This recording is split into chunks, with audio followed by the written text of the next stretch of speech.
आज आपण या व्हिडिओमध्ये मराठीचा साधा सोपा असा 5 ओळींचा किंवा 5 लाईनचा गणेशोत्सव या विषयावरती निबंध बघणार आहोत किंवा माझा आवडता सण गणेशोत्सव। जर 5 लाईनसाठी जर तुम्हाला निबंध लिहायला आला तर तुम्ही कसा लिहिणार आहात तेच बघणार आहोत। तर चला सुरुवात करूया। पहिला आपल्याला हेडिंग लिहायचं आहे गणेशोत्सव निबंध किंवा माझा आवडता सण गणेशोत्सव असं तुम्ही लिहू शकता। पहिला पॉइंट येणार आहे गणेशोत्सव हा आपला आवडता सण आहे, म्हणजे गणेशोत्सव आपल्या सर्वांनाच आवडतो, पण तुम्ही असं पण लिहू शकता गणेशोत्सव हा मला खूप आवडणारा सण आहे किंवा हा माझा आवडता सण आहे। सेकंड येणार आहे या दिवशी गणपती बाप्पांची मूर्ती घरी आणतात। आता माझा आवडता तर झालं, सेकंड लाईन काय येणार तर या दिवशी गणपती बाप्पांची मूर्ती घरी आणतात।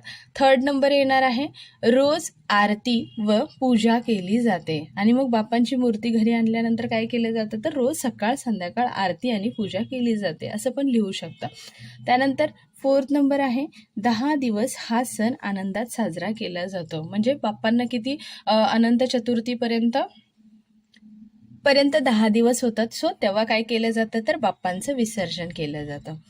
10 दिवस हा सण आनंदात साजरा होतो। सो हे तर तुम्ही लिहू शकता की कोणाच्या घरी किती दिवस बाप्पा बसवतात, म्हणजे कोणाकडे 7 दिवस असतात, कोणाकडे 5 दिवस असतात, तर तुम्ही लिहू शकता की आमच्याकडे 5 दिवसांचा बाप्पा असतो, आमच्याकडे 7 दिवसांचा बाप्पा असतो आणि हा सण आम्ही आनंदात साजरा करतो। त्याच्यानंतर फिफ्थ नंबरचा आहे विसर्जनाच्या दिवशी गणपती बाप्पा मोरया असा जयघोष होतो, आणि ज्यावेळेस विसर्जन असतं त्यावेळेस काय म्हणजे नारे दिले जातात की गणपती बाप्पा मोरया, पुढच्या वर्षी लवकर या, असा काय केला जातो तर जयघोष केला जातो। अशा प्रकारे तुम्हाला अगदी साधा आणि सोपा 5 ओळीचा गणेशोत्सवाचा निबंध लिहायचा आहे।